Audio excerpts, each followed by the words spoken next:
Mr. Speaker, I ask unanimous consent to address the House for up to 5 minutes and advise and extend my remarks. Without objection, the gentlewoman's recognized.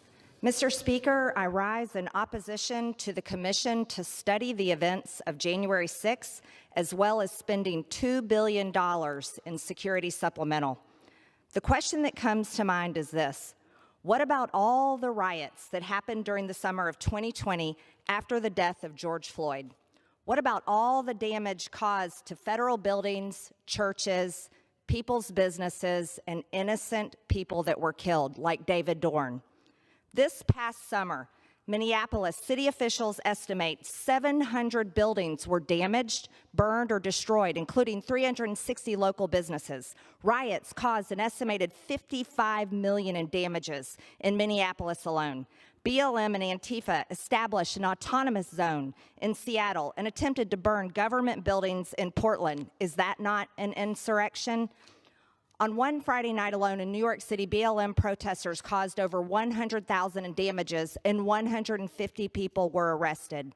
Just one Monday night in Philadelphia resulted in a crowd of 1,000 people looting stores, setting fires in the middle of the street, and 30 police officers injured. Protests in Kansas City resulted in $2.1 million in damages, mostly over the course of one weekend. Several officers were injured as well. Protests in Wichita, Kansas cost the police department about $1.5 million in overtime. Protests in Salt Lake City cost at least $100,000 in damages. Protests in Denver cost the city at least $5.5 million in damages and overtime. BLM protests in Nashville set a federal courthouse on fire. The destruction is estimated to have cost $1.2 million in damages. Again, is that an insurrection? Protesters in Portland destroyed barriers and attempted to burn down government buildings, resulting in $2.3 million in damages, including $1.6 million in damages to the courthouse downtown. In St. Louis, following the night of violence, buildings were looted, vandalized, and burned. Protesters in Louisville set the courthouse on fire and shot 2 cops, resulting in a state of emergency ordered being declared. Protesters in Kenosha, Wisconsin, injured. Police officers set off fireworks near the building and courthouse and set at least 2 city trucks on fire. In Guilford County, North Carolina, a courthouse was broken into, set on fire, resulting in roughly $200,000 in damages. Protests in Oakland, California, resulted in a courthouse being set on fire and vandalized. The LAPD was defunded by $150 million, and some smaller crime units were eliminated entirely. Studies show 570 protests in 220 U.S. locations turned violent over the summer. Are those not insurrections? The $1+ billion in riot damage is estimated to be the most expensive in insurance history. It resulted in up to $2 billion of damages in 20 cities across the U.S., mostly concentrated in LA, Detroit, Miami, D.C., and New York. Indeed, we should have a commission to study the violent BLM and Antifa mobs that have plagued American cities this past summer, and that's for the American people who, by the way, pay the taxes that fund everything we do here. Also, we should have a security supplemental to fund all the police departments that have been defunded due to the pressure from radical, violent, and socialist groups. We should back the blue because they certainly back us. Also, while it's catch and release for domestic terrorists, Antifa, BLM, the people who breached the Capitol on January 6th are being abused, some even being held for 23 hours a day in solitary confinement. So, Mr. Speaker, my questions are this. Who placed the pipe bombs at the RNC and the DNC, which is an attack on both Republicans and Democrats? Why was President Trump's request on January 5th for 10,000 National Guard denied? And who denied it? And what chain of command did they follow? Also, who killed Ashley Babbitt? And why is that not being revealed? Does her family not deserve justice? And lastly, when will the witch hunt of Donald J. Trump come to an end and all of those who support him? I rest my time. Gentlewoman yields back. The chair recognizes the gentleman from Tennessee, Mr. Burchett, for 5 minutes. Thank you, Mr. Speaker. I rise today to address the House for 5 minutes and to revise and extend my remarks. Gentleman's recognized. Thank you, Mr. Speaker. What Hamas and the Palestinian Islamic Jihad are doing to Israel is nothing short of evil and barbaric.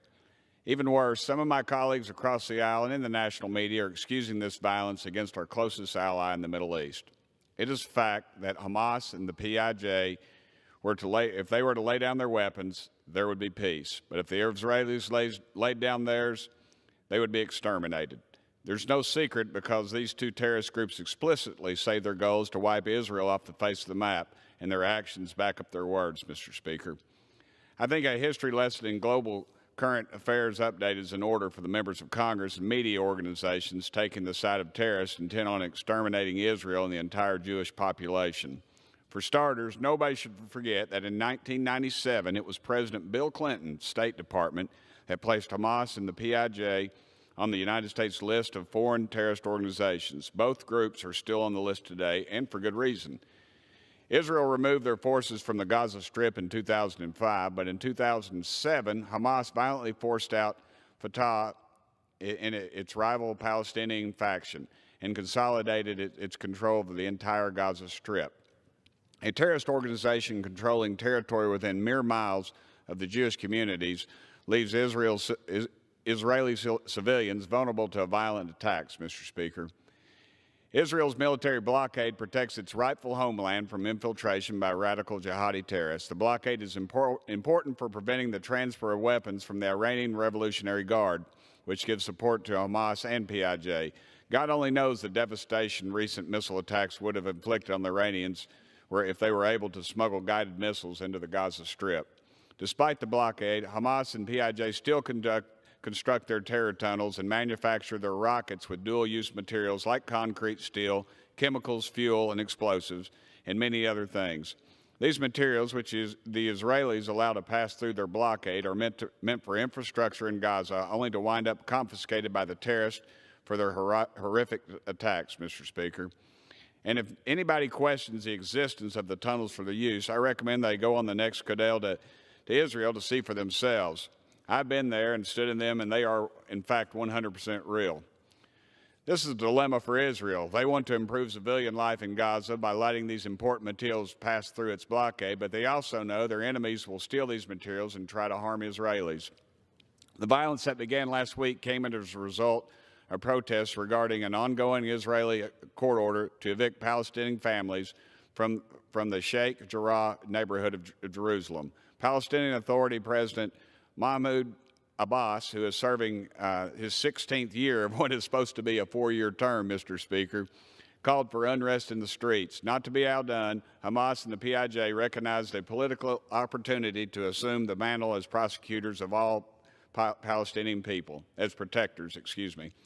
These terrorist groups responded by gutlessly and indiscriminately firing over 3,000 missiles since last Monday at hospitals, schools, and other civilian population centers across central and southern Israel. Thankfully, the United States provides Israel with generous military assistance for the Iron Dome and other missile defenses. The system has intercepted 90% of the missiles, 90%, Mr. Speaker. However, there have been 10 Israelis killed, including 2 children. Israel has the right to defend itself from unprovoked terrorist attacks from Hamas, PIJ, and anybody else. The Israelis responded forcefully, actively trying to limit civilian casualties by calling residents in targeted buildings and employing the knock-on-the-roof warnings. This is a courtesy terror groups like Hamas and PIJ do not and will never return. Without these important measures, Mr. Speaker, hundreds more Palestinian civilians would be dead because Hamas and PIJ use commercial and residential buildings to house their military operations and ammunition depots. This disgusting tactic is the reason why the Palestinian death toll is higher and why the lives of dozens of innocent Palestinian children have been lost. These terror groups are more than willing to use their own power and their own people as human shields for the sake of vilifying Israel. And unfortunately, the most radical members of Congress and the American mainstream media have bought this narrative hook, line, and sinker, Mr. Speaker. Hamas and the PIJ are no friends of ours and want the same fate for Israel that so many terrorists want for the United States. the complete and total destruction of democracy. If you are going to blame Israel alone for the recent violence, you are being nothing more than a useful idiot and a publicity tool for the two terrorist organizations. Thank you, Mr. Speaker, and I yield back the remainder of my time. Gentlemen.